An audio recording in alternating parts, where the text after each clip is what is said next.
for me to act as the administrative chair without a vote. Brett, have we gone live? No, I don't think so. Let's Brett, why don't you take us live then, and I'll re-ask the question. Thank you. Let me know and give me a countdown.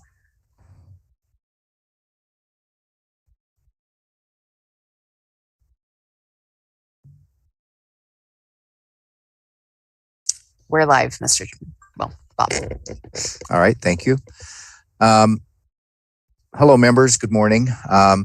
Our chair, Mr. Senator Casemeyer, is not available right now. He may be available later on. We've tried to reach him, but he's indisposed.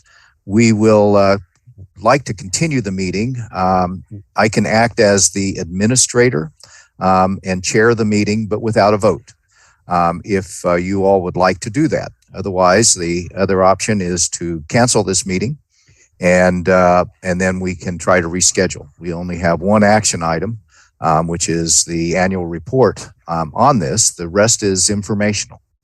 Would any of you like to bring forth a motion? I'll make a motion. Thank you, Mr. Lombardo. What is your motion?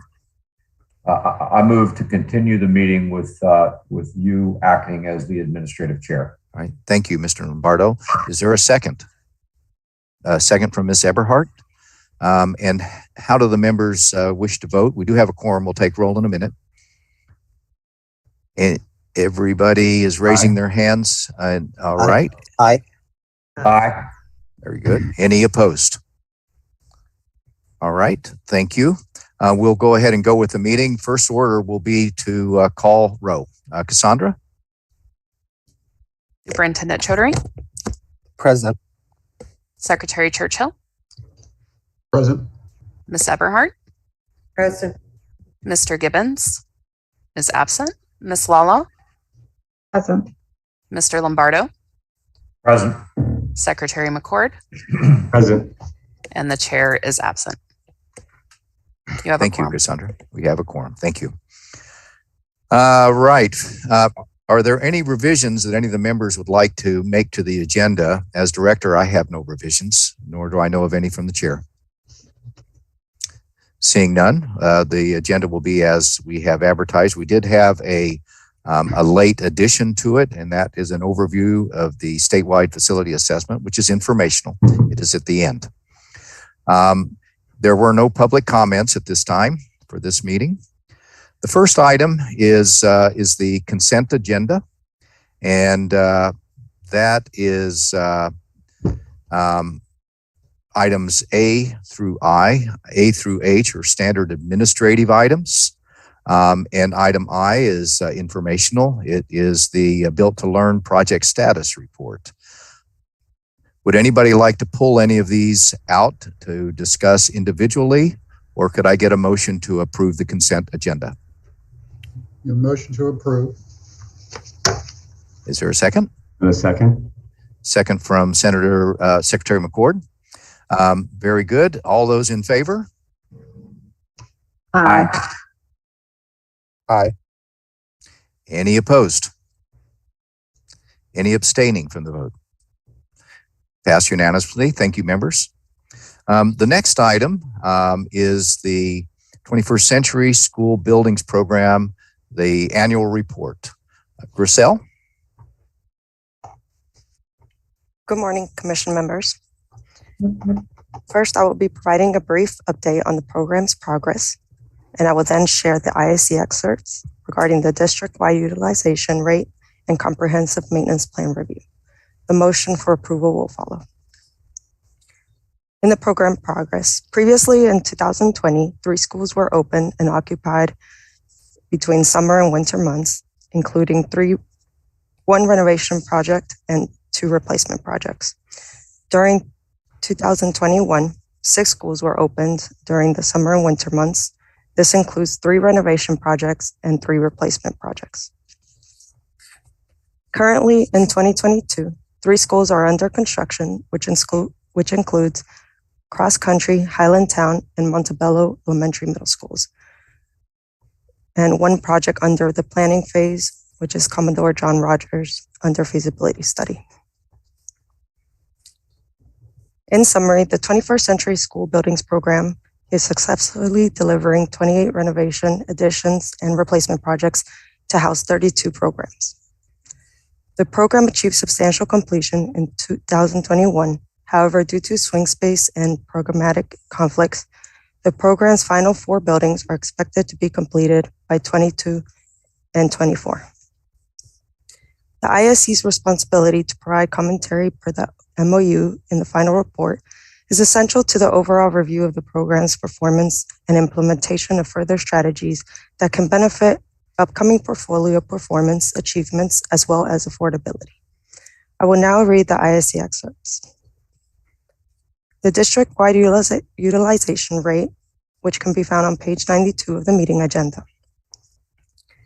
The intermediate district-wide utilization rate target without swing space was set to 80% for the school year 2015-2016. City schools exceeded this target with a utilization rate of 83% in that year. The district had suggested that in school year 19 and 20, target for 86% utilization was the last one city schools needed to meet in order to comply with all agreements and wish to revisit the target. The IAC's position in this is that the 86% utilization target in the MOU is well below the current statewide average utilization of about 95%. Was intended to be sustained going forward. The IAC recognizes that even with additional school closures and surplus actions due to continued enrollment decline, some of which may be caused by the pandemic, district-wide utilization fell to 85% in school year 2020-21, and utilization is currently projected to continue to fall. In the comprehensive maintenance plan, you can find this on page 113 of the meeting agenda. As required by the 21st Century MOU, City Schools has committed to increasing its annual facilities maintenance and operations budget to better meet the level of need.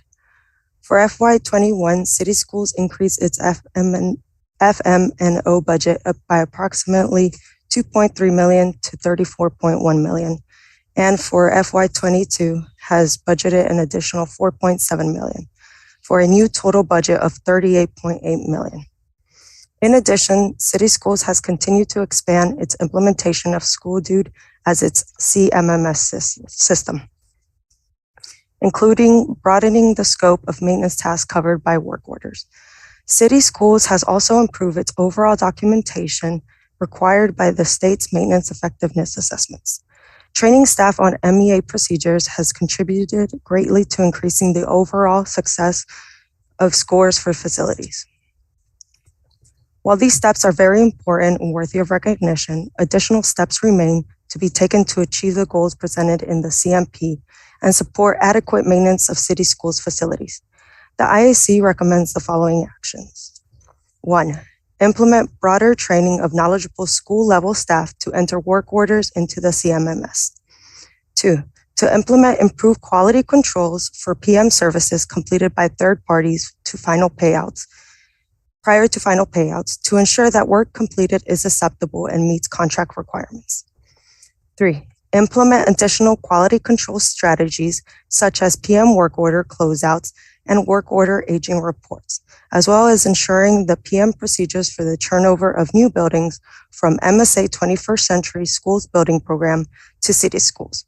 This will better ensure that the punch list and warranty issues are resolved in a timely manner and do not turn into FM&O costs for City Schools. Number 4, separate assets on PM work orders to allow comprehensive evaluation on multiple units individually.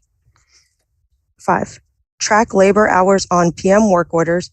99% of PM work orders are currently being contracted out by outside vendors. Tracking labor cost information will allow for greater accountability for the cost of the PM work. The IAC expects that the City Schools maintenance effectiveness will improve along with utilization improvements and funding increases for facility maintenance and operation in the coming years. Furthermore, City Schools has been improving its preventative maintenance efforts to continue to adopt and implement best practices for maintenance management. Included in the back of the final report is an amendment.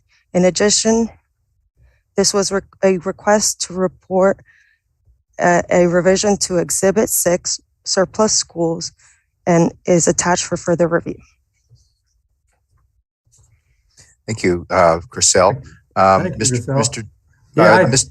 Members, I'm the chair sorry. has joined us. Thank you. I deeply apologize to everybody. I made a mistake, and I'm very sorry for being so late. It was unforgivable, but I take on that responsibility that I made a mistake. Thank you very much. Thank you, Mr. Chair. The members had voted to allow me to administrate the meeting without a vote, and I turn it back over to you. Thank you. Thank you. I'm sorry. So are we on item 2? We have a motion. Yes, Mr. Chair, Yeah. for item 2.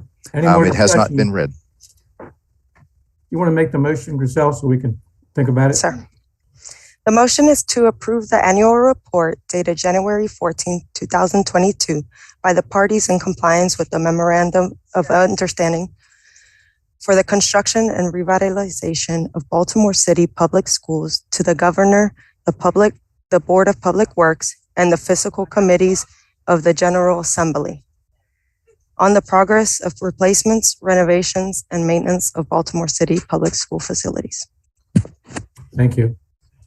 Any questions for Griselle? Okay, do I hear a favorable motion? Do I hear a motion to approve? Ms. Everhart, second by Mr. Lombardo. All in favor, say aye. Aye. Aye. Opposed? Thank you. Number 3, Griselle, Baltimore City HVAC. Ms. Eberhardt has her hand up, Mr. Oh, Chair. sorry. I just needed to make a comment. The materials that we've received from city schools was so impressive of what has happened with this project over the past years. As a city teacher, looking at the pictures of school after school after school that have been renovated, having the oldest schools in the state, the average of, before World War II, it is amazing. And the effort of closing so many schools in order to get to this 86%. I'm sure all of you know, just trying to close one school, but to close dozens of schools over this 5 years has been very difficult, but everyone has supported this eventually, from the school board to elected officials, to make this happen. So I'm just very pleased and optimistic of where we are and being able to go forward in this kind of effort, not just in the city, but throughout the state to make it happen. Thank you very much for everyone. Oh, thank you for your comments. Griselle, you want to go on to the HVAC report, please? Yes. So as you can see on the chart, 16 out of 19 facilities are now operational. Completion dates for the remaining 3 projects have been updated in the report below. Callaway Elementary School, the final design and procurement phase. Anticipated construction start date is July 2022 with a 1-year duration. Project anticipated for completion in July 2023. Thomas Johnson Elementary Middle is under construction. Anticipated project completion date is August 2022. And Windsor Hills, which is also under construction, is anticipated to be completed in August 2022. The overall project status is 100% allocated, 90% contracted, and 76% expended for all 3 projects. Any questions or comments for Griselle? We're getting there. Yeah. Okay. Item number 4. Projects approaching deadline. Brett, morning. Sure. Good morning, Chair Casemar and members of the Commission. I'm here to discuss projects approaching the deadline for contract approval. This item is informational and does not require IAC action. The education article of the Maryland Code requires that for each capital improvement project, CIP project, that receives an allocation of state school construction funds from the IAC, The LEAs must execute a contract with a vendor within 2 years of the IAC's approval of the project's allocation. Through the regional facilities managers team, the IAC staff closely monitors project progress and meets with each LEA monthly or bi-monthly, depending on the complexity of the LEA's portfolio. Because of this, IAC staff is now able to identify projects that may not meet the COMAR contract requirements early on and attempt to collaborate with the LEA in an effort to contract the work or take other appropriate actions. Below, you will find a color-coded table of all the projects currently required to be under LEA Board of Education approved contract by May 30th, 2022, for which the IAC has not received the contract approval. Projects without color are projects that the IAC staff believes will make the required deadline. Projects that are yellow are projects that we believe are in danger of missing the deadline, and projects that are red are projects that IAC staff believes will not make the required deadline. Unfortunately, many of these project allocations will most likely expire, resulting in cancellation of the allocation, which is then held in an account for the LEA for application to the current or next year's CIP. In some cases, the LEA will request to rescind and amend the current or next year's CIP to include that project, resetting the 2-year clock. Project delays result in a value of lost construction due to inflation and the value over time. I now stand for questions. Any questions for Brett? Bob, you were making any comments about this issue? Mr. Chair, if I could, I believe the intent of this recycling of the funds was to create an incentive for LEAs that brought their projects in under budget, so that the funds did not go back into the general pool, but acted as a reward, as an incentive to that LEA to bring their projects under budget. It hasn't quite worked that way, and so we see funds that are perpetually recycled. And we are now keeping a much closer eye and working with the LEAs to help these projects move forward. And in fact, in the next report, you'll see we're starting to look at how fast the dollars will be spent, and we'll talk more about that. But this comes out of having the regional managers go out and do these meetings regularly with the LEAs to have just an open conversation. What can we do? How can we support? Have you thought about this? Have you thought about that? It's part of our implementing best practices, which was required by HB 1783. Thank you.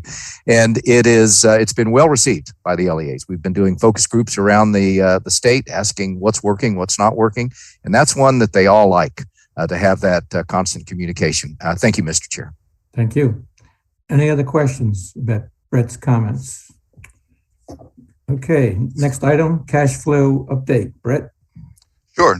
This item is also informational and does not require IAC action.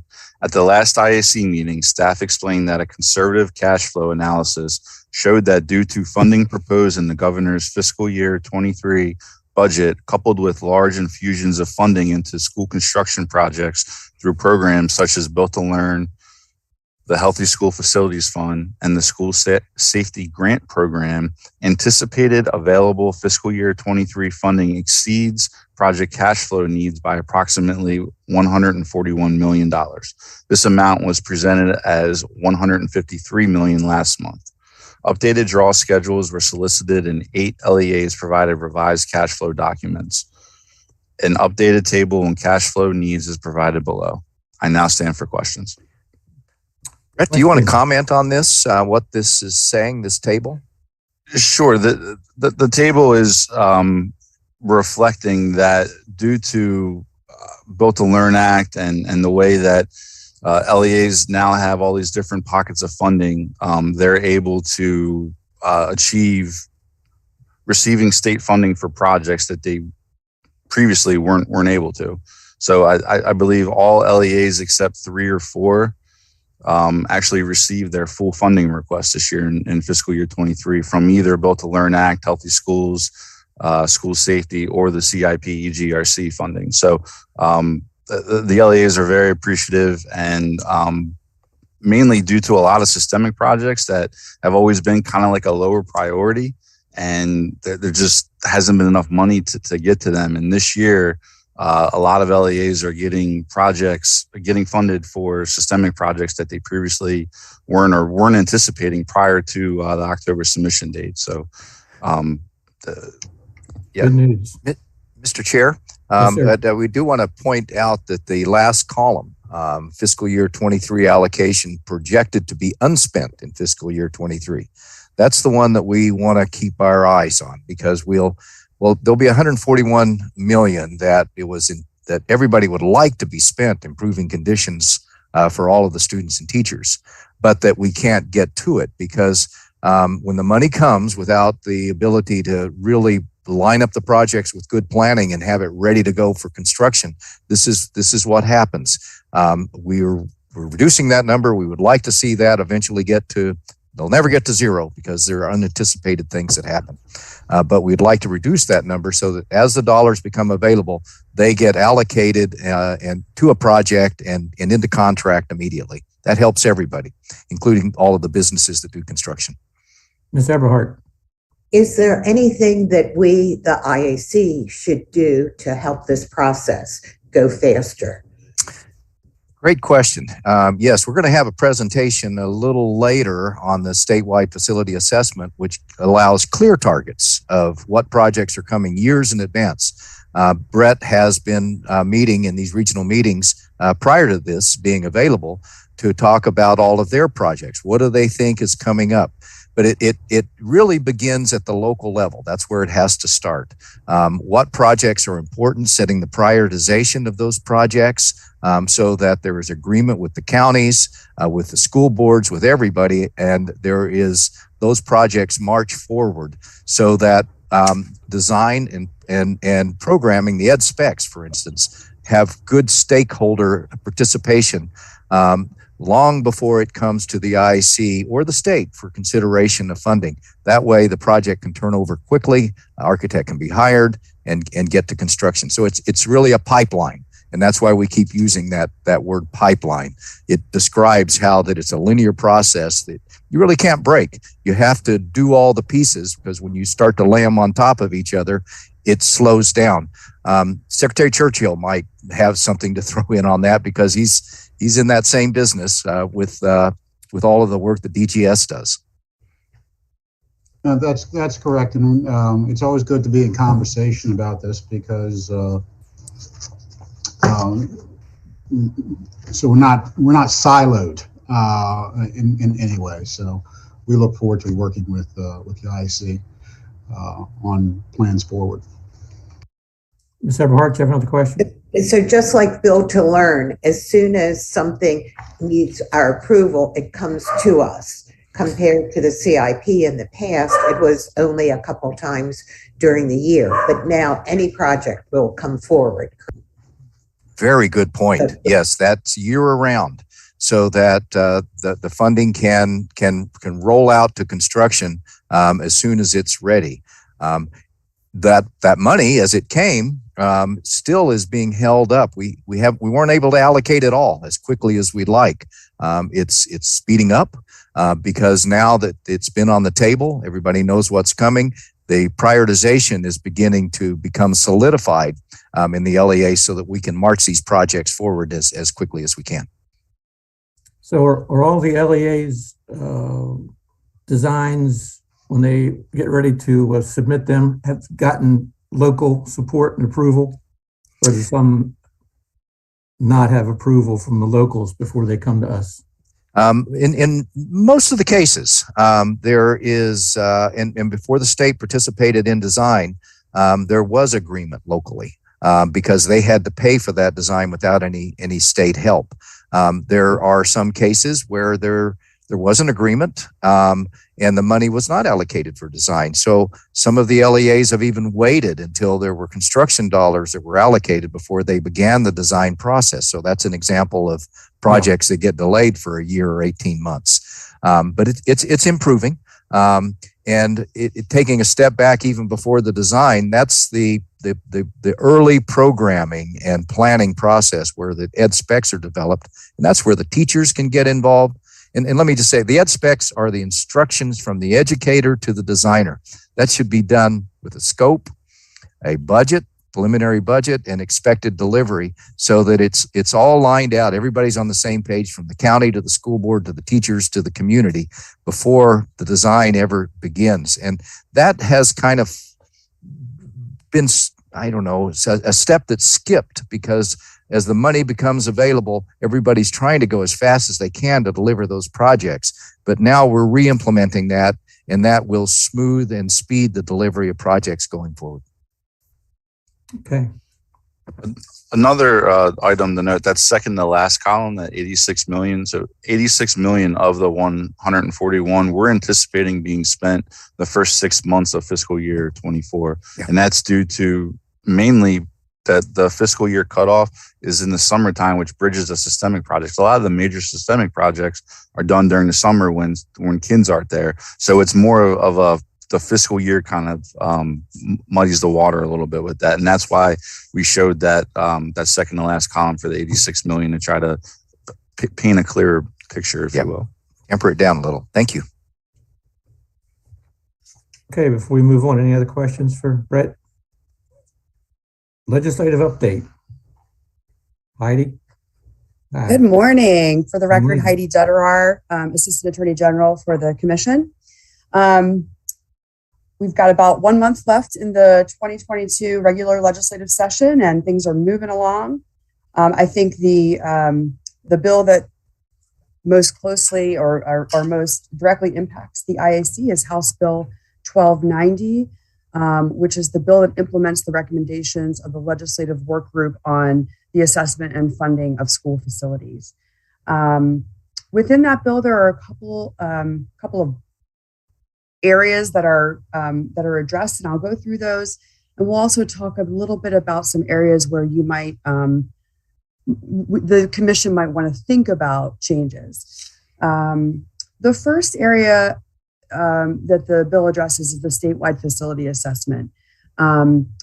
There are requirements for the IAC within this bill to conduct inspections, and we're not exactly sure what that means, if the IAC needs to physically conduct these inspections, or if the LEA can conduct the inspection and then provide the information. But there are about 15 areas of inspection, including temperature, humidity, carbon dioxide, acoustic levels, functionality of roofs, life safety building systems, lead, asbestos.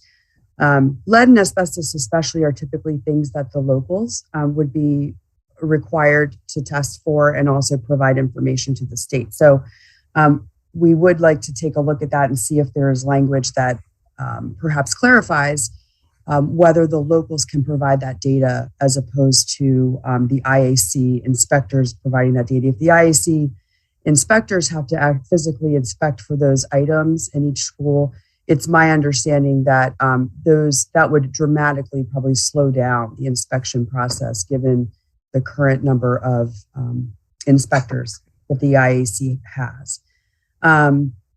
The bill also prohibits the IAC from using any data from the statewide facility assessment until the IAC has established an integrated master facility assessment library.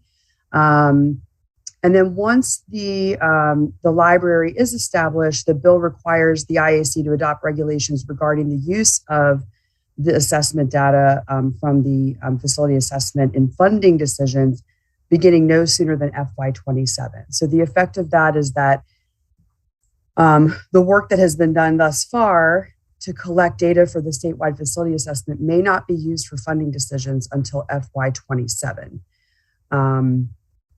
Again, another area the commission may want to take a look at. The bill also expresses the intent of the General Assembly that the IAC will work with the Department of Legislative Services to verify data collected under the statewide facility assessment until at least July 1st, 2025.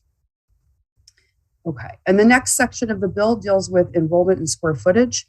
By October 1st, 2023, the bill requires the IAC to update per student gross area baseline square footage to align with the new blueprint law, to include instructional spaces for English language learners, community schools and schools eligible for concentration of poverty grants, collaborative planning spaces for teachers, breakout spaces for one-on-one and school group instruction, and career and technical education pathways. One area of concern or of note, something that the commission may want to consider, is that the bill provides that the IAC may only make an enrollment deduction for the maximum state allocation for projects if the available seat count in an adjacent school, one adjacent school, is 15% or more of the adjacent school's enrollment. And I might ask either Bob or Cassandra to jump in here, but I think the thought here is that really we should be considering all adjacent schools and their capacity for, for taking in students from that area. Cassandra or Bob, did you want to hop in on this one, on the adjacency issue?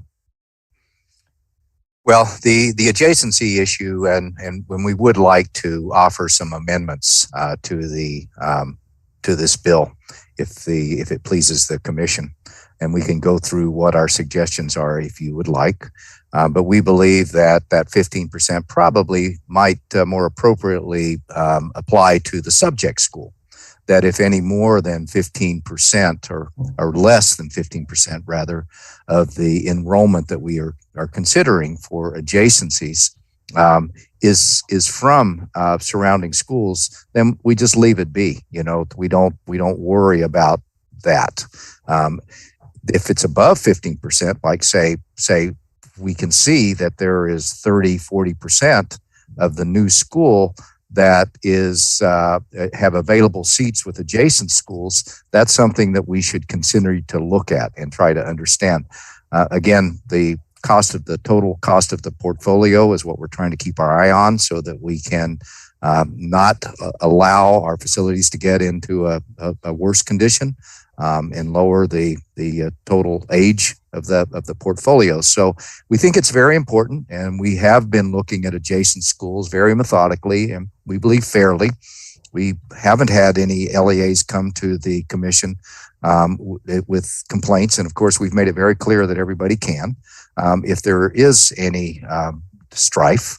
So I think we've arranged that. The concern with the LEAs over this, just so that everybody knows, is that if we say that half of this school, because it's nearby, those seats, those additional seats that you have can take these students, it could cause, rather than building new ones, it could cause some rebounding of the schools, which, as Ms. Eberhardt pointed out earlier, anytime that students have to move from one location to another, like closing the school or rebounding, it's very difficult politically for a board of education and pragmatically as far as transportation to be managed. So it's a very real thing. And but we think that the 15% applying to the subject school would solve that problem and could be an amendment. Ms. Eberhardt. This is the first I'm really hearing of this, is schools that just don't have a zone that they attract, students can go to that school from all over the county or the city. I mean, that could be CTE school. I mean, it could be a variety of reasons that students aren't just going to be moving to that school from adjacent schools. I mean, in Baltimore, we have 35 charter schools that can, they have no boundaries across the state. Right. I mean, and it's a significant part of the population. All of our high schools and middle schools are choice schools where students can move based on that. We have many families that if the kids live with their grandparents during the week or whatever they need to be able to support that family. So I just am concerned about the flexibility that school systems would have to be able to show this enrollment issue and make it flexible enough to be able to meet the demands of any subdivision in whatever need that they have. You correctly frame the difficulty it is with considering enrollments of a school and available seats.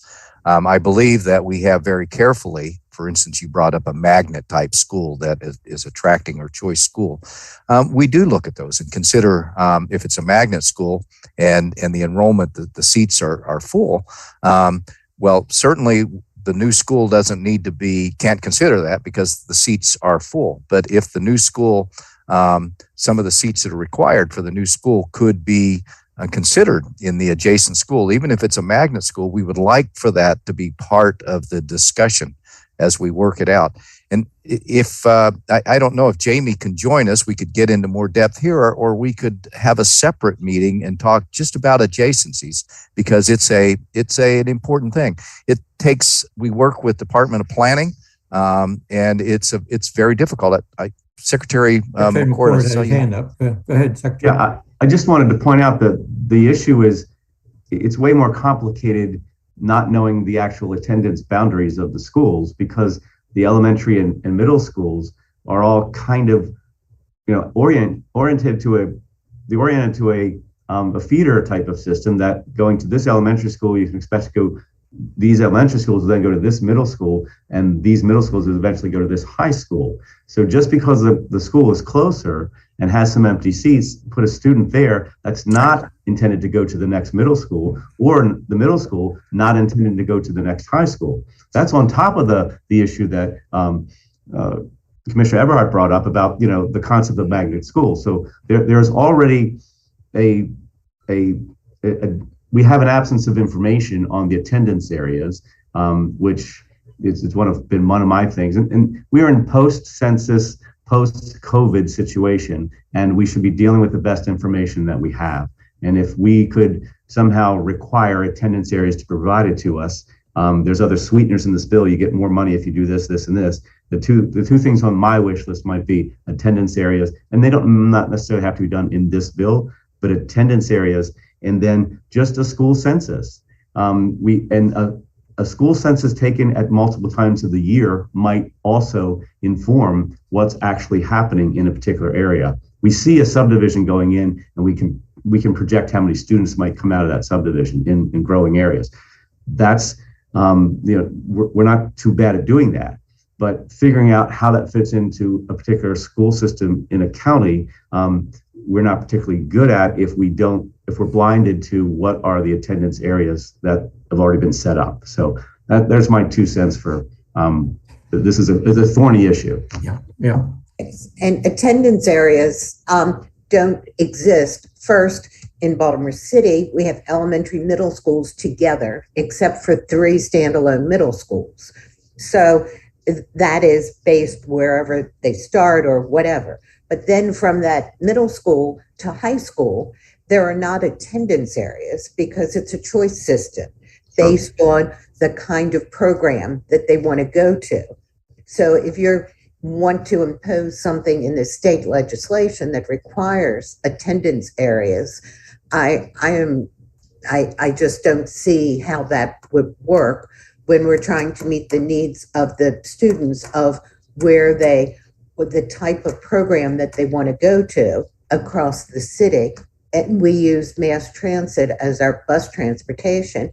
So, the kids get on a public bus and they, go across. Elijah Cummings lived in West Baltimore, but he wanted to go to City College. So he took the bus all the way across the city to go to that school. I lived in Southwest Baltimore, wanted to go to Western, an all-girls school downtown Baltimore. And I took 3 buses to be able to go there. So I think we need to be really careful when we talk about attendance zones and how it impacts any subdivision. Mr. Superintendent? Yeah, Go ahead. Yeah, the only thing I was going to add is a couple things on this issue. So in my previous district in Texas, we were a high choice district, and we used it in various ways. But, school choice means nothing if you're not going to provide transportation. Choice without transportation is not choice. You heard board member Eberhardt allude to that. We did everything from get kids universal passes with the city, but we also provided it with our bus routes. And it means nothing. So you can count a magnet but you have to really see who's exercising that, and it often skews one way. And if they're like selective elite magnets, which I'm not a fan of, but they also just tend to skew with kids who are already zoned to a school that may be high performing, and they're just going to another high performing school. So, you know, transportation is an element of choice. I mean, it's a big deal. And then the other element is there's no guidance or framework or state that's ever taken on to provide like how to draw boundaries. They're hot button issues. They become politicized, and frankly, they end up promoting and reinforcing segregated housing patterns. And we do nothing. I mean, you saw the Howard County matter. I mean, I looked at that from Texas, and you know, they drew it with socioeconomic integration in mind. But there's no guidance, there's no framework, there's nothing, and so you leave it up to locals to design how to do that. So if we're going to do something like that, or we're going to put something on a school system, like, well, you could just, you know, put more kids here. There needs to be like some kind of guidance or framework, if I believe, and no one's ever done anything like that. They just leave it up to local control. And again, most attendance zones have been drawn to just reinforce housing patterns. And so that's a problem. and so that's something we need to also consider if we want to bring nuance and more direction and leadership in this from our standpoint. So I'll stop there. Thank you. Jamie, do you want to say something? Yeah, sure do. Thank you, Chair Kiesmeyer. Commissioner Eberhardt, I hear what you're saying. I'm the manager of planning now, but I've spent quite a bit of time, as you know, as the Baltimore City program manager, and we are well aware of all the challenges that Baltimore City Public Schools faces, in particular with, you know, not just the oldest school buildings in the state, but also the most mobile population of students in the state. That often change schools in the middle of the school year. So we are certainly aware of some of those challenges.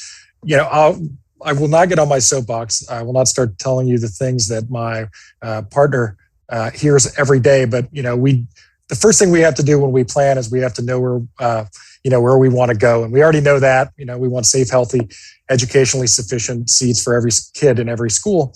And then you have to know what you have. And so we're fortunate we have the SFA. Now we're working through that. And then we have to decide how to get there. And so that's hard because we don't have enough money to get all the way there in one fiscal year. And so, you know, our job is to figure out how to deliver just enough to deliver the required educational programs and services to the enrolled students of a school. And so we work with the LEAs, we work with every one of them to figure out where that sweet spot is, where supply meets demand, so that we can go there on every project. And I will say that in the last few months in particular, we are spending more and more time on just drilling down on single projects to make sure that we are able to provide as much as possible and also save as much as possible for the next project. So it's a supply and demand balancing act, and no, there are no one size fits all solutions. So that's what we're working on. No one size all fits solutions. Other thoughts for Heidi continues.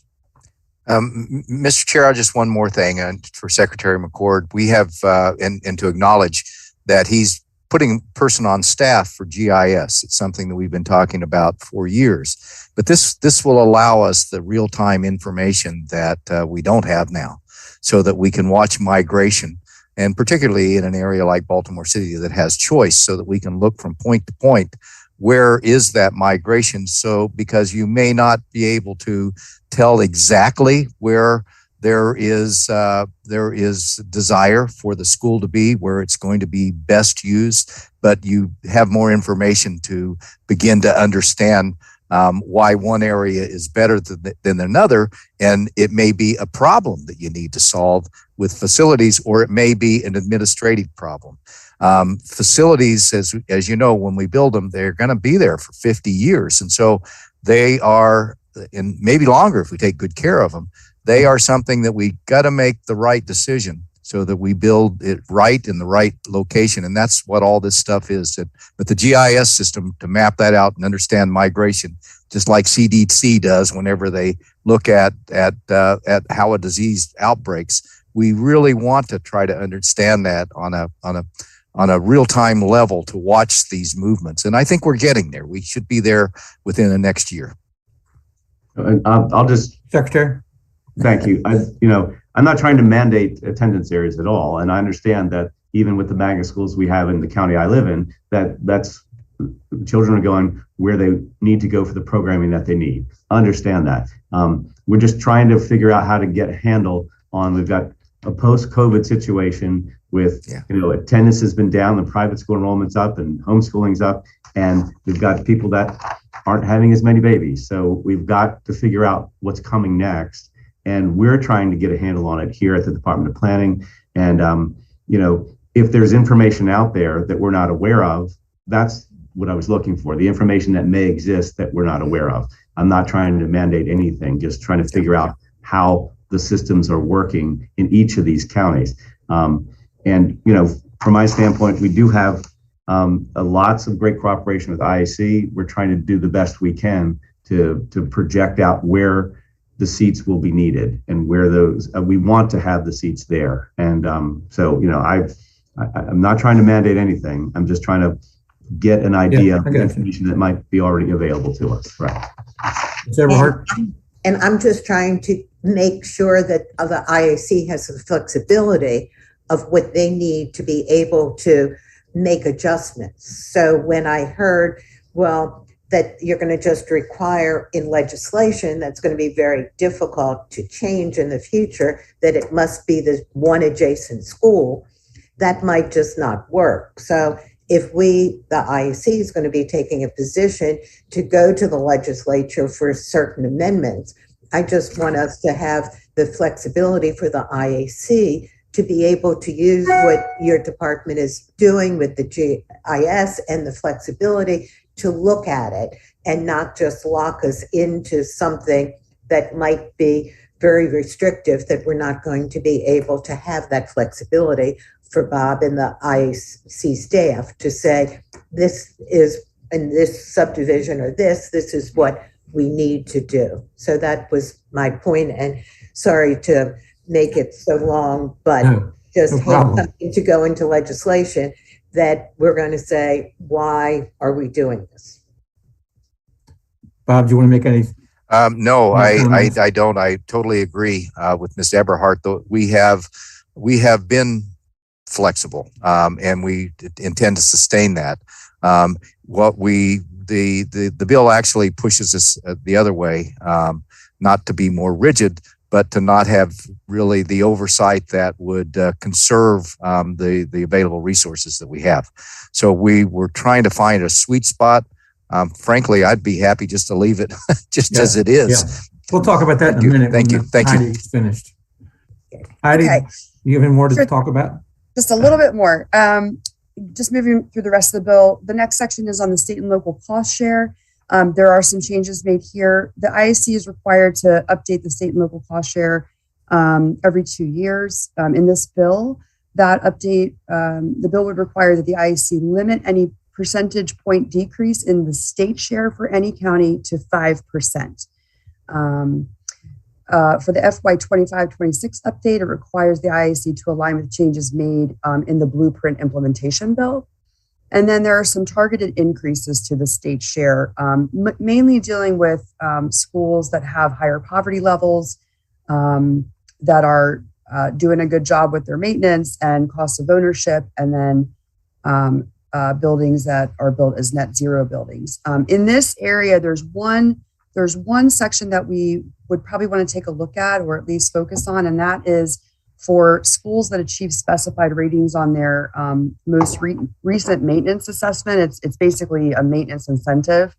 A school that receives an adequate assessment and has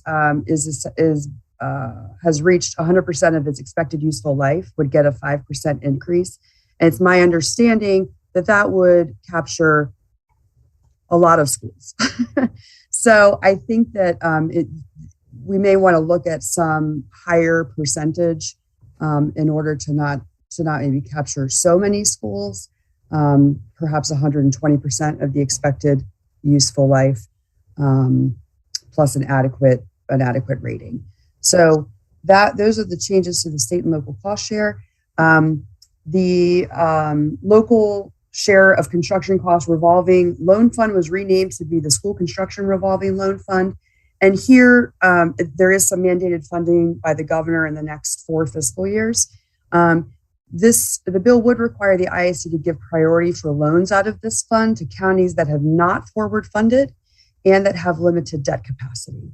So that's just the one note on that fund. In the next section, for the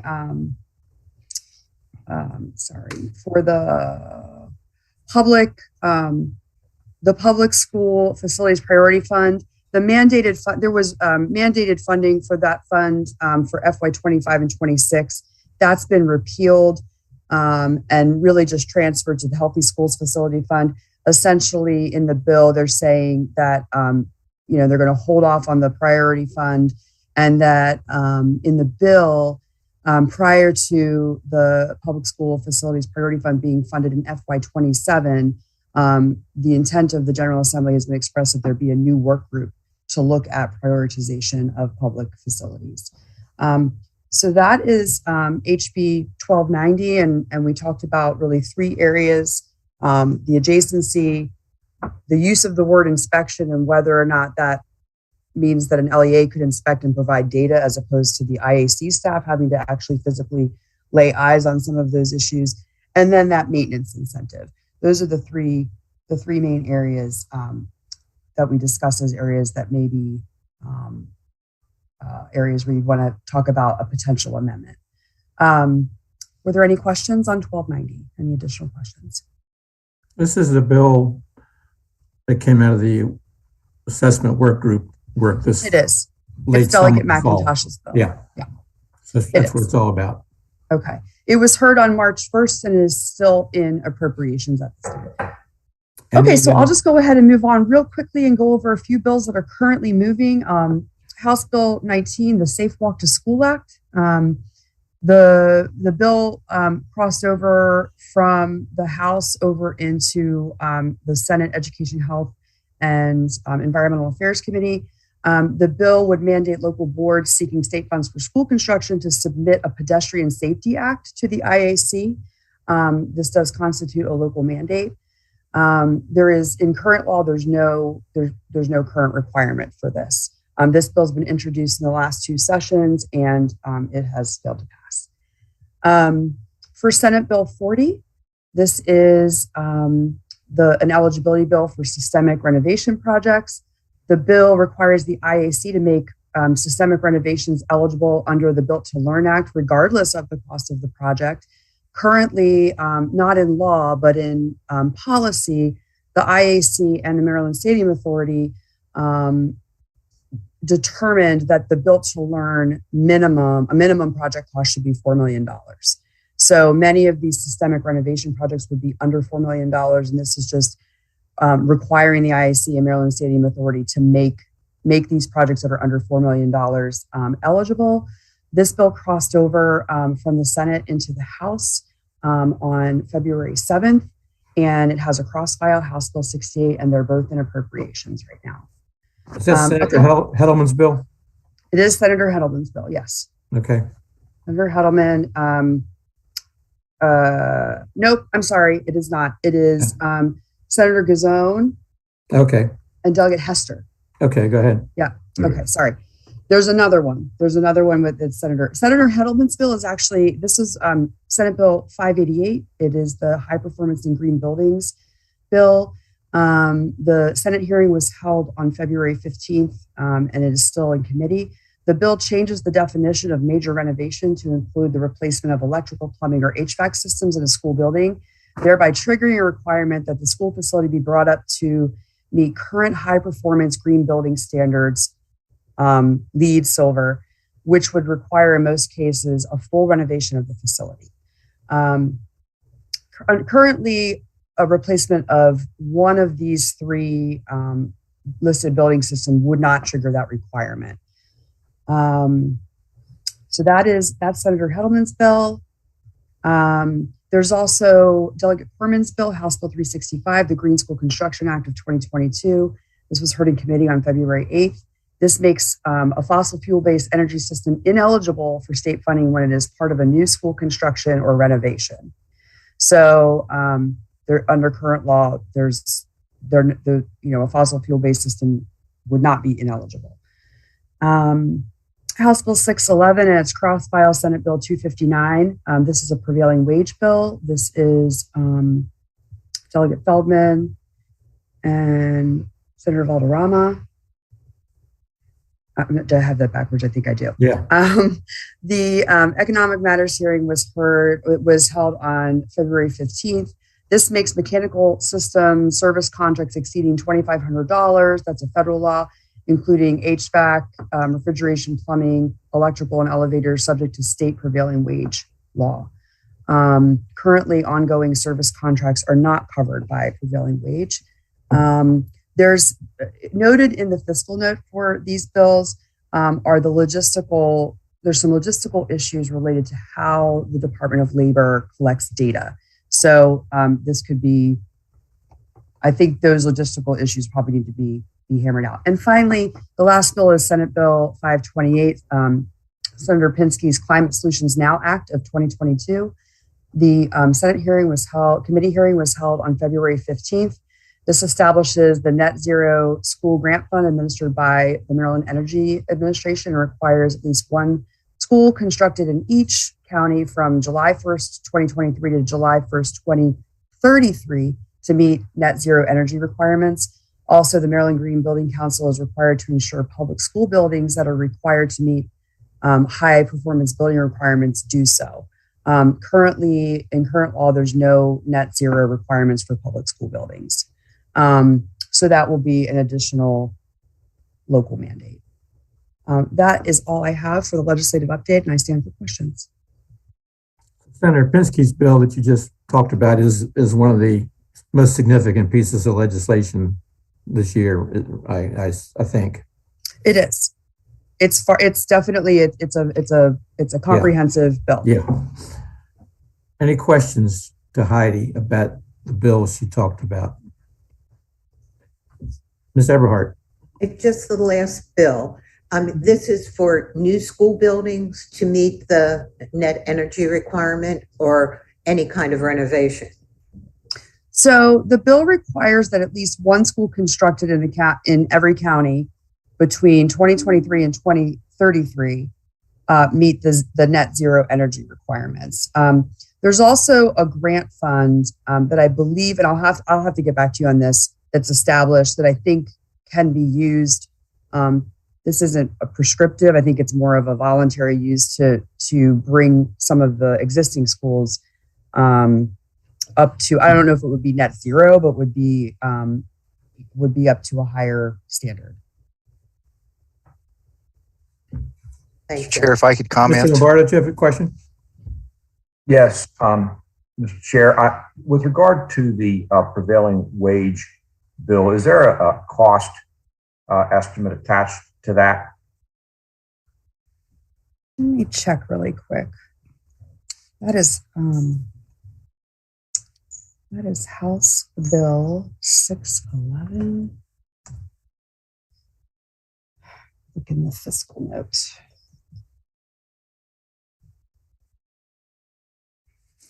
We did a fiscal analysis for the agency, Mr. Lombardo, and what we suggested was that, particularly in the rural areas, that might not have wage scale labor nearby. You know, the guy that does the work in the supermarket or the bank in the morning might go over and work on the school in the afternoon. That would be difficult, because if there were varying wage, even if it was paid higher under the non-wage scale by the contractor, it would be difficult for him that contractor to work those varying markets.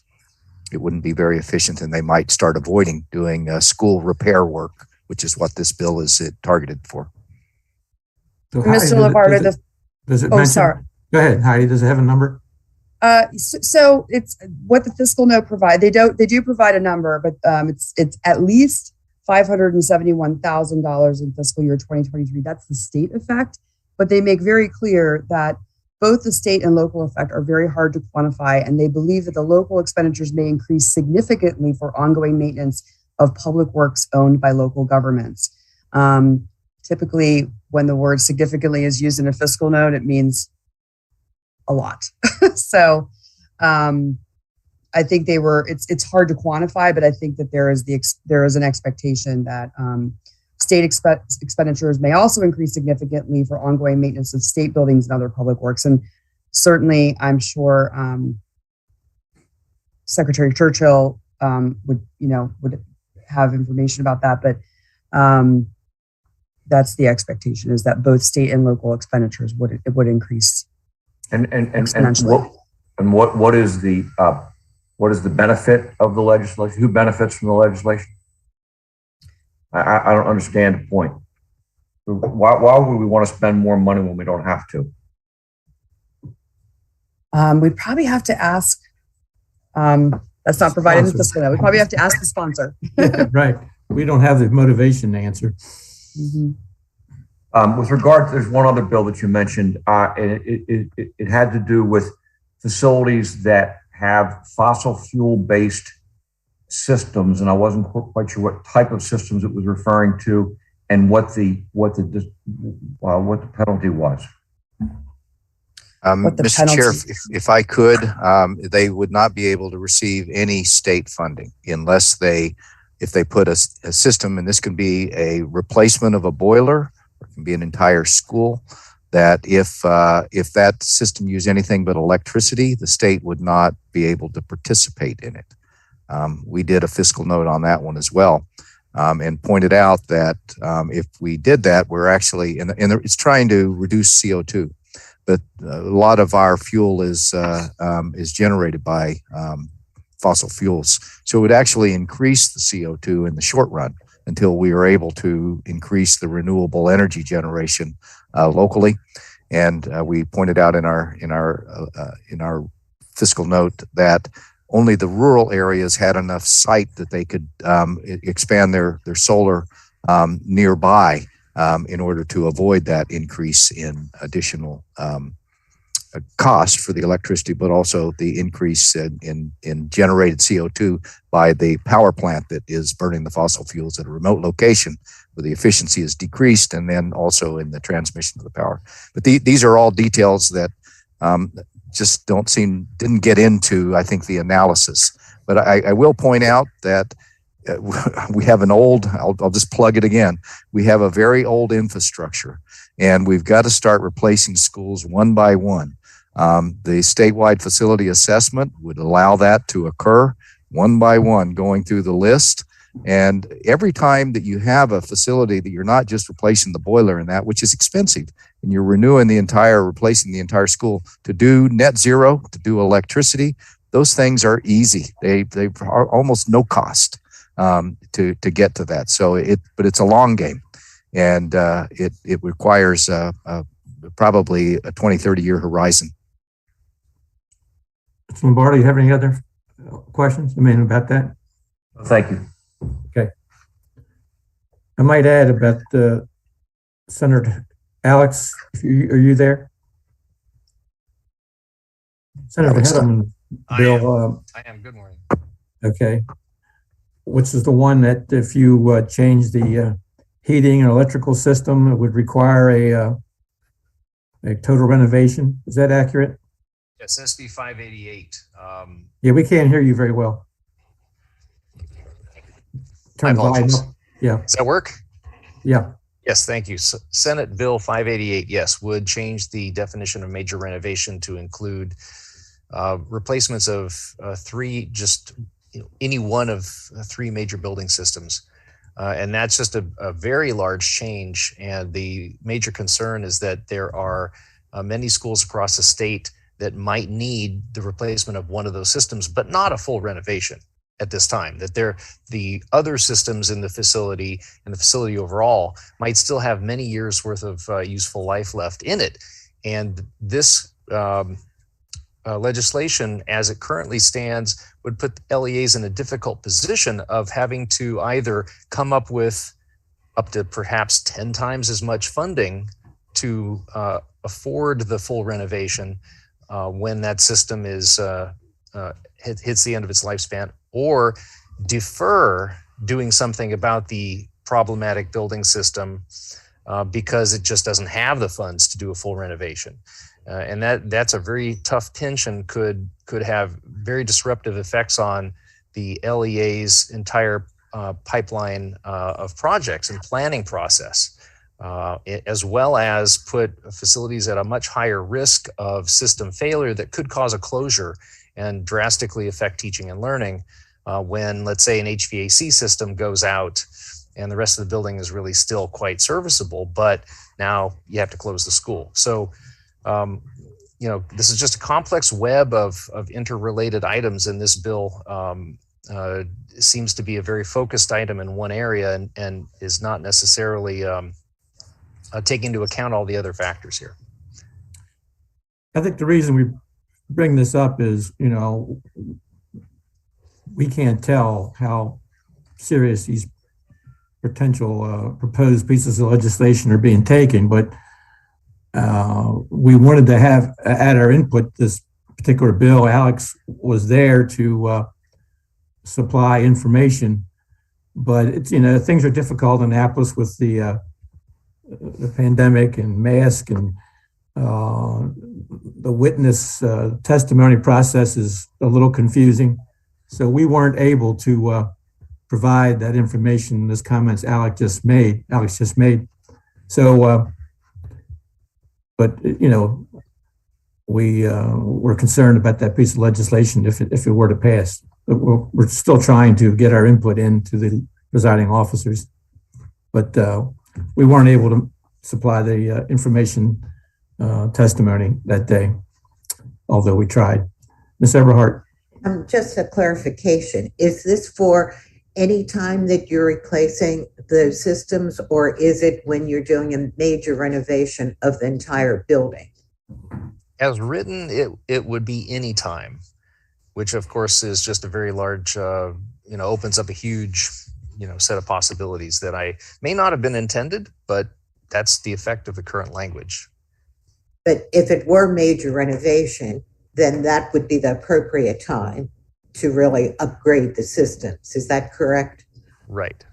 When most of the systems have reached the end of their lifespan and the LEA is considering a solution, which could be a replacement, could be a full renovation, could be in combination with other facilities serving the student population in the area. But what this bill would do is not allow that normal process to proceed in terms of portfolio management, and would just force either do nothing or possibly unaffordable major renovation well before that's truly needed. Is there anything in any language that we have that would require in major renovation that we put in high performance? I mean, where I'm coming from is we've got to do something about climate change. We're building schools all the time. We're renovating schools all the time. So how do we help push that along? Absolutely. That's Eberhardt, that's already covered. Current state law and the Green Building Council's High Performance Green Building Program requires that any new facility, new or full renovation, be a high performance green building that would meet LEED Silver or its equivalent. That's already there. So if the facility is going to be renovated, it will be green already. The language in this bill doesn't add anything at all to that. And this is, Mr. Chair, if I could, this is the catch-22 that we're in.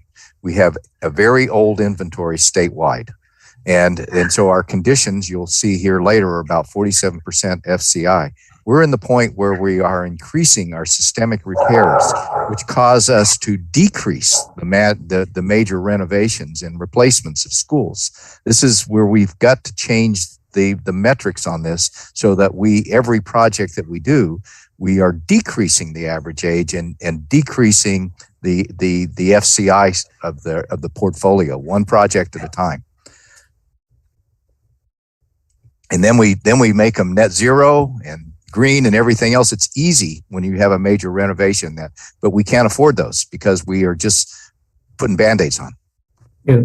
This legislation sort of creates a new criteria for a major renovation, and Yes. could be very costly. Yes.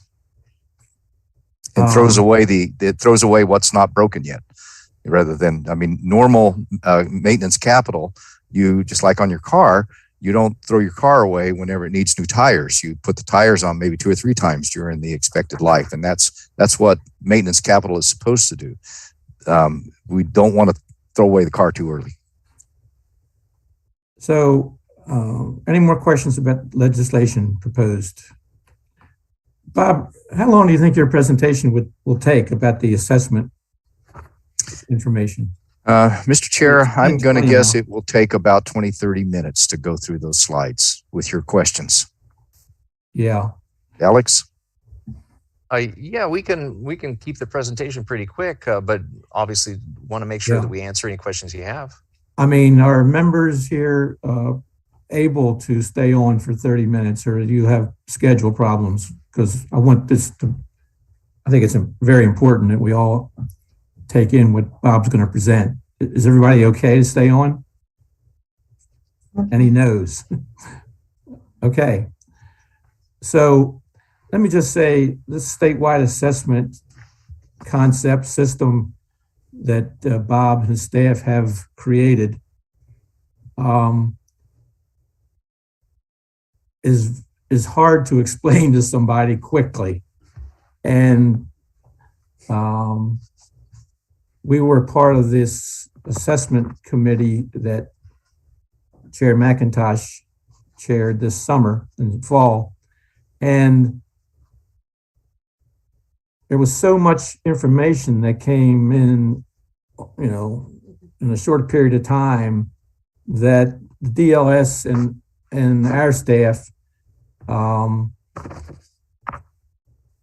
didn't always agree to all the information. And I think the time frame was too compressed to really have both sides engaged to truly understand what the system was trying to accomplish. And we've spent a lot of time, and obviously Bob and Alex and staff have spent a whole lot of time with everybody. We've met recently with President Ferguson to try to explain it to him. He feels this is the number one issue in the state in terms of school maintenance and construction. He's very concerned about it. And I think the position of the Chair McIntosh and the bill that she submitted, even though we didn't agree with everything that was in the bill, we felt we didn't want to appear as if we were against it. So we supported the legislation, even though there were items that we felt, in terms of delaying the system's input till 2027, if that's the date, Bob. Yes, currently in the bill. Yeah. We just felt that, everybody has to step back and look at our proposals, and we're confident that it works, but we don't think we had enough time this spring and this summer and fall. So, Bob, we sent you out, in addition to the agenda yesterday, I believe, a summary of what Bob's and his staff system recommends. So, Bob, you want to take over? Yeah, thank you, Mr. Chair. I can't add much more than that. In addition to, we did 1,400 schools in 7 months. That's how it got compressed. We had a number of procurement delays, and it's a very complex procurement, which you'll get a feel for as we begin to present how the data works and how robust and important it is. Besides meeting with Senate President Ferguson, separately, we've also consulted with Dr. Josh Sharfstein at Johns Hopkins. Yes, he's Vice Dean in the Public Health Practice, Community Engagement. He has great interest in the statewide facility assessment, and he's got resources available. And prior to us finishing with the early data, he did a public information request and started to crunch through the data. He had a lot of questions, which we're glad of. We've met with him since. We've also given him our latest data, the final baseline data set, and we will continue to work with all interested stakeholders because we want to get as many eyes on this to get it the way that we all want it to be. And I will pause there to say that right now, as it sits, using the test data that we put in the SFA for weighting, and this will make more sense in a minute. It generates and identifies the highest need schools in the state, those that are furthest away from being educationally sufficient to safely house students in a good learning environment, at least one that is minimal. So I'll stop. Bob, if I could interrupt you 1 second. Yeah. Bob brings up Dr. Sharfstein. President Ferguson and Chair McIntosh have both worked with Dr. Sharfstein, and I believe look to his recommendations or agreement with our proposed system. And they're sort of believe that if Dr. Sharfstein feels comfortable that they are looking to his recommendations also. That's why he's sort of included in this process. Mm-hmm. Yeah. So go ahead. No, thank you. And nobody's pointed out anything of concern with our base assessment data from the beginning. That's where the FCI comes from. The educational sufficiency component that you'll learn more of later is where there are still some questions. But nevertheless, we designed this so that it's variable. We can make modifications in the very beginning. Those are the weights that are going to make a big difference. You'll also hear that they don't make hardly any difference in the beginning because some of the schools are just so far away from educational sufficiency. They pop to the top. But the more we want to differentiate, the more important it'll be for us to get this right. Now, Alex will. Does everybody understand what we're trying to get to? We're trying to develop, I guess, a listing of the top priorities for schools, system repair recommendations, or what schools need the most repair the soonest, from first to last. But go ahead. I'm sorry. No, thank you, Alex. Ms. Eberhardt had her hand up. Oh, I can't see this. Ms. Eberhardt. Yes. When you said, yes, this listing, but you said you wanted to get it right. So this assessment that we are presenting today, it's not final. If it's not final, is it the IAC? Is it the legislature? I mean, what you're giving us, can you explain it a little bit more? I can. Okay. I can, and it'll make more sense after you see this, but the base data where we go out with a measuring stick and we measure everything the same, there haven't been any questions on. What we do with that data, how that we apply relevancy, and I'm going to steal a little bit of what Alex is going to say, a pothole in the parking lot is not as relevant as a structural system or a leaky roof as far as impeding the delivery of education or causing a school to shut down. So we've built this so that it can be emphasized, the things that are emphasized and expanded, so they're more important, that would cause education to be inhibited from being delivered, or unsafe, which of course is inhibiting the delivery of education. That's the area that there is discussion. For instance, with Dr. Sharfstein, while the Baltimore City, using that as an example, did tremendous work putting in vertical package units. Those heat and cool, and they also changed the air, which was very important here just recently with the COVID reopening of the schools. Hugely important. They work well functionally for that education space. They don't heat and cool the hallways. They don't heat and cool the gyms, and some of them don't have cooling in, they have heat in. So his question is, should those schools with vertical package units be weighted higher with the assessment? Because currently they would not be. Those package units cause the space to operate within a temperature of 68 to 75 degrees, which is the sufficiency standard. They maintain the humidity at the proper level, and they keep the CO2 level below 1,200 parts per million, which is considered a good air exchange for those rooms.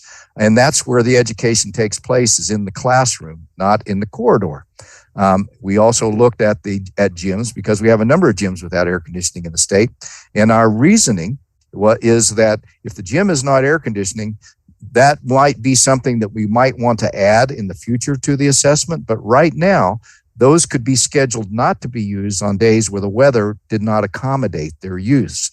That we focused on the classroom, where education, the teacher and the students are doing required learning. And I say required learning, that has been defined by the Department of Education, K through 12, to be accomplished for a student to graduate from high school in Maryland.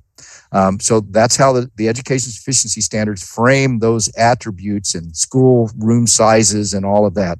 So both Dr. Sharfstein and I agree that we want to identify the highest needs, that is what's important. So it is how we differentiate between what the very highest needs are and the next school below it and the next school below that there is plenty of time to work out, because the very highest needs are already accumulated at the top in what you're going to see today. Whether we weight them differently or not, it doesn't change the top 30, for instance, much at all, if that made sense to you. But maybe if we go through this, it will make more sense. And let me just say that we want to spend as much time with any member as you like. So if we can set up a separate appointment after and go through this and keep asking questions, it doesn't have to be one session, it can be multiple questions. What Dr. Sharfstein has said very openly to President Ferguson and us is that he really appreciates our transparency and honesty. We've opened this up. There's nothing to hide. This works well. It works now. Thank you. Okay. Alex, let's try to end up at 11 o'clock or so if we can. Will do. Thank you very much, Chair Kaesmeyer, and thank you all commission members. It's a real pleasure for me to provide you with a walkthrough of this assessment, not only because it's a product of nearly 4 years of deep efforts, but also because it gives the state the ability to identify the school facilities that have the highest needs. And with that ability, the state can now focus better its available capital dollars. So if you can see the screen here, please let me know if you can't. I have the 4 pages that are in your agenda on page 164 here showing, and that's where you'll find this 4-page explainer with links to detailed models that will introduce you to how the statewide facility assessment works. The final outcome of the data from the SFA is a single score for each facility, so that every school's educational readiness can be compared to all the other schools. Near the top of this first page, you will see the basic concepts that combine to create what we have named the Maryland Condition Index, or MDCI score. This score is a derivative of both physical condition and educational sufficiency. It's not quite as simple as 2 + 3 = 5. Rather, it represents that we have 2 buckets of raw data that combine to generate a single score through relevancy weighting, so that a potholed parking lot will not have the same effect on the score as would a failed roof, because of course they don't have the same effect on teaching and learning. For physical condition, the professional assessors estimate the remaining useful lifespan of each of the major building system components. When compared against the expected useful lifespan for that component, a percentage depleted is generated. This is the Facility Condition Index, or FCI. So if a 20-year roof only has 5 years of lifespan remaining, it will have an FCI of 75% depleted. A brand new component has a depleted percentage, or FCI, of 0, so the lower FCI score, the better. These individual component scores can be rolled up into an overall facility score, but only after each component is proportionally weighted. For example, the structure usually has the highest proportion, and each component is weighted by its proportional value to roll up to the FCI score for the facility. On the right, you'll see a set of FCI bands that describe how different FCI ranges are often perceived by someone walking into the facility.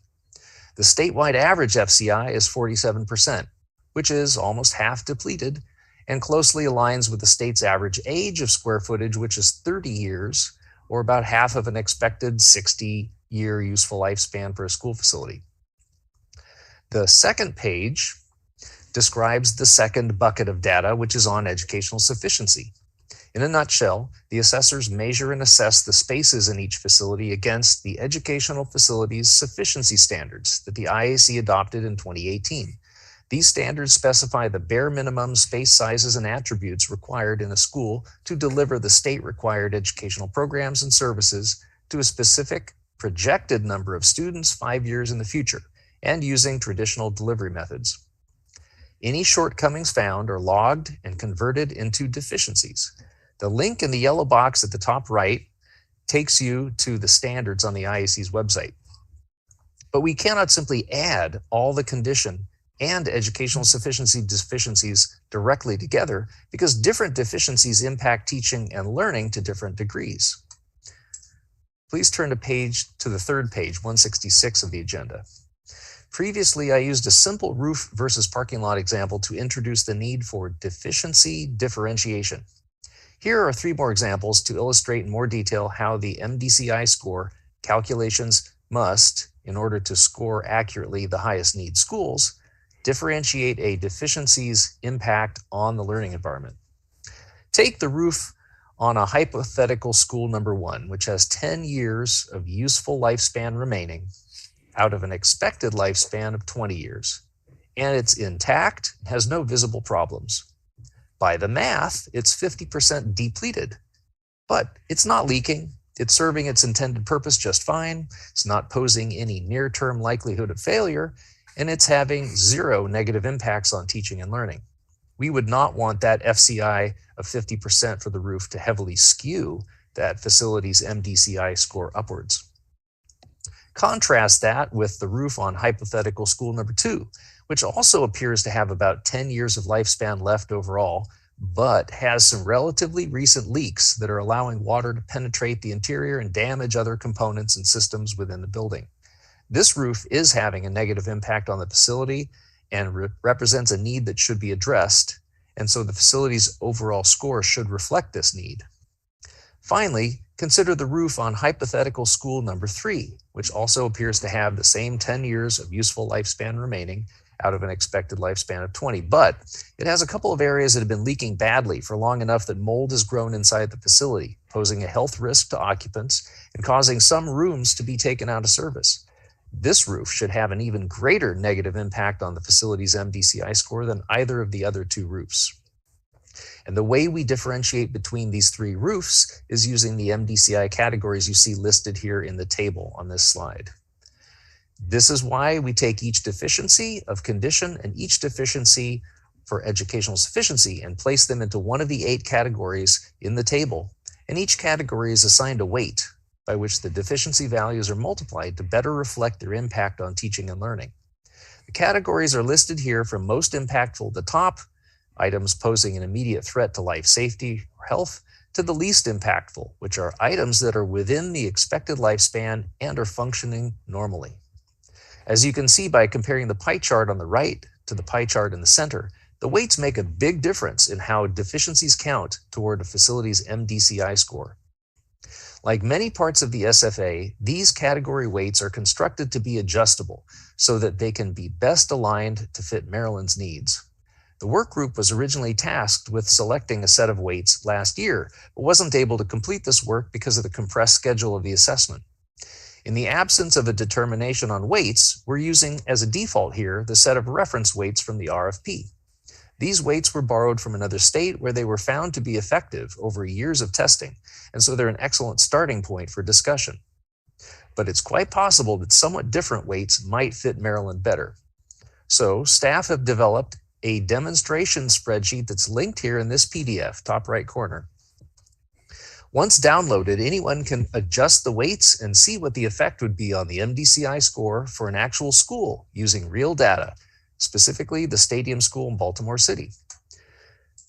On slide number 4, we take a look at the scenarios that are provided.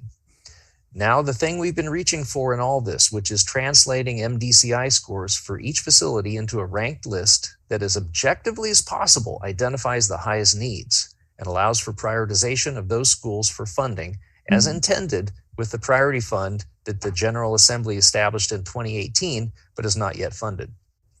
On this page, there's a link, top right corner, to a spreadsheet comparing 4 ranked lists based upon 4 scenarios applied to the statewide facility assessment data. Scenario A is a ranked list using the reference weights from the RFP. Scenario B is a list without any weighting applied, in other words, with a weight of 1 assigned to each of the categories.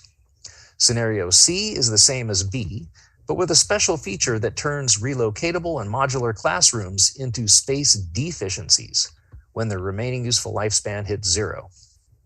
And scenario D uses the same weights as A, but treats relocatables and modulars as in scenario C.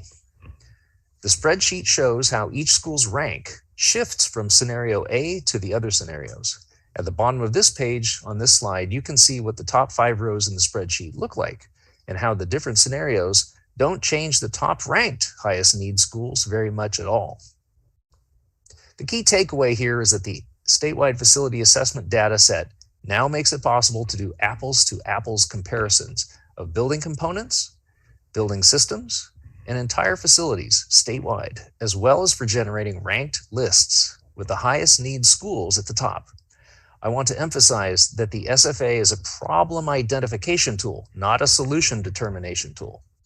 The Built to Learn Act created a priority fund to begin in fiscal 25, and that is required to use this SFA data to prioritize funding to eligible schools.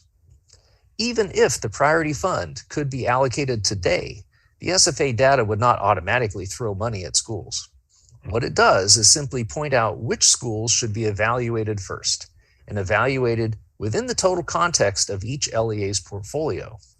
Having a school rise to the top of a ranked list isn't the end of the process. It's actually the beginning of the process for identifying the solution that will best serve the needs of the students in the area and contribute to making the LEA's portfolio more educationally sufficient and fiscally sustainable over the long term.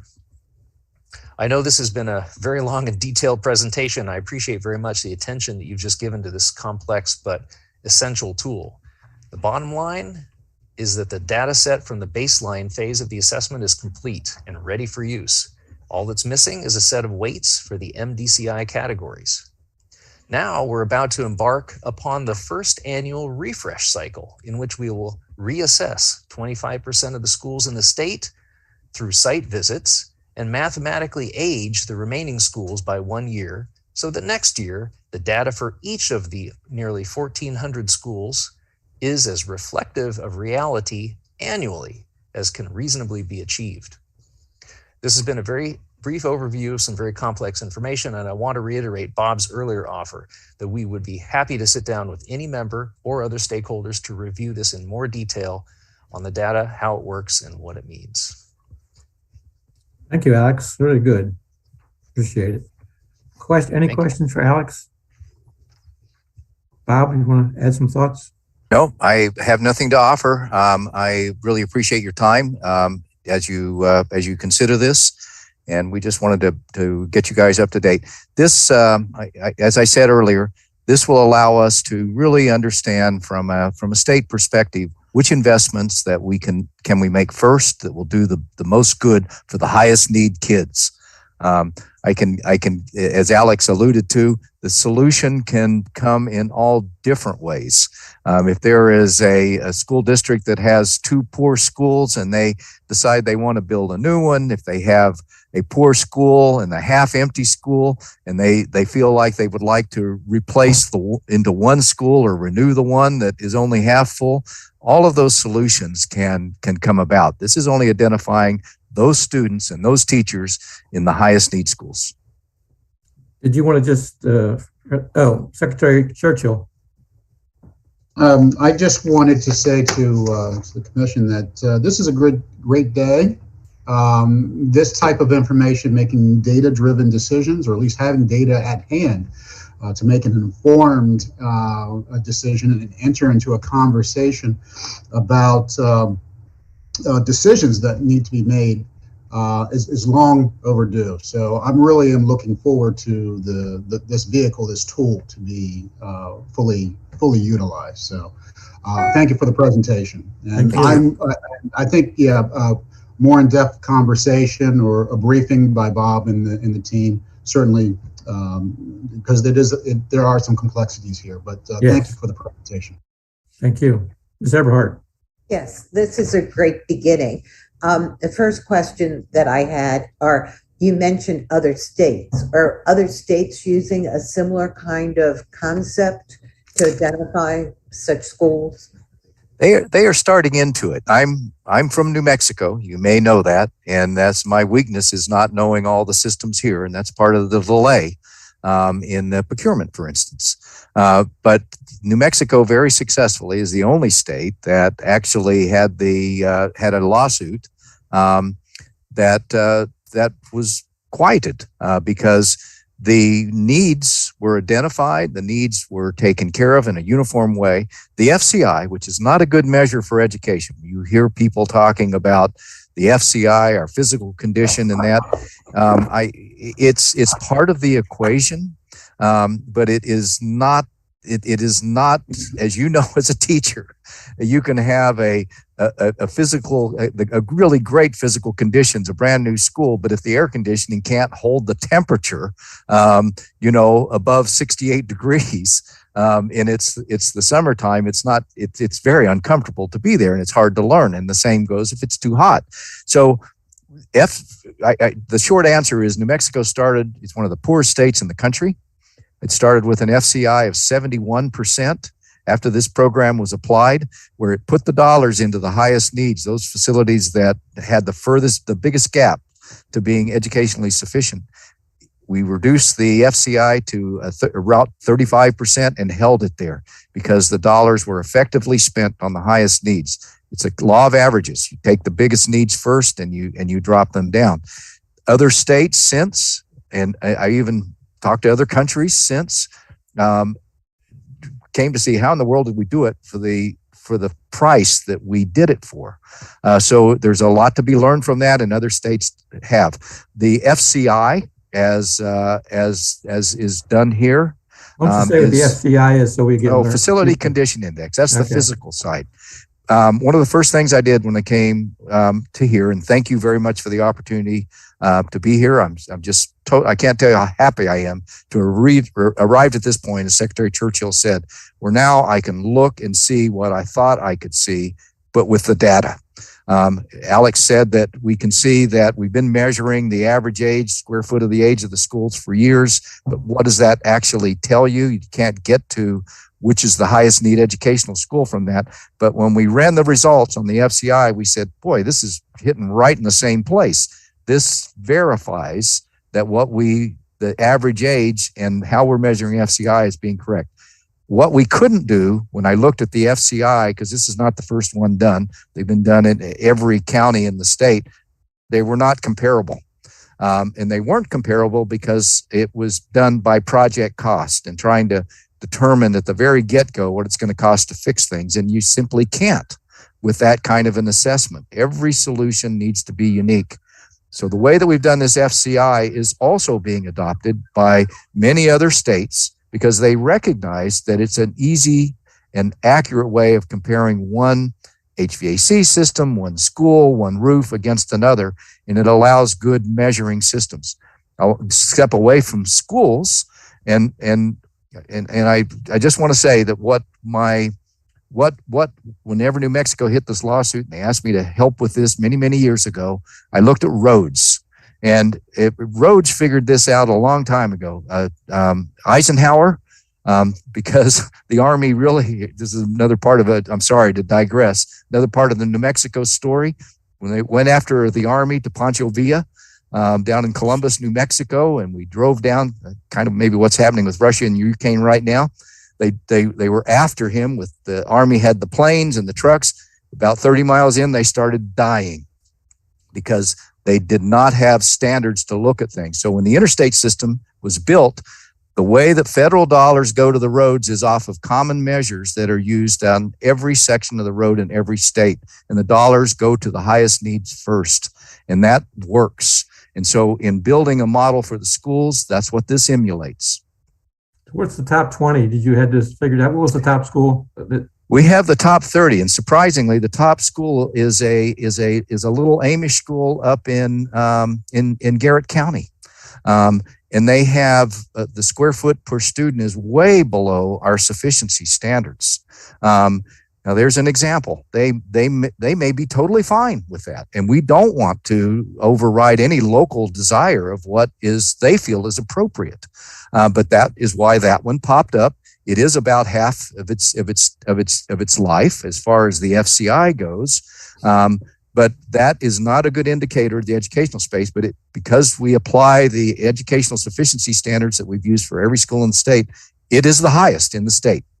How many Baltimore City schools are in the top 30?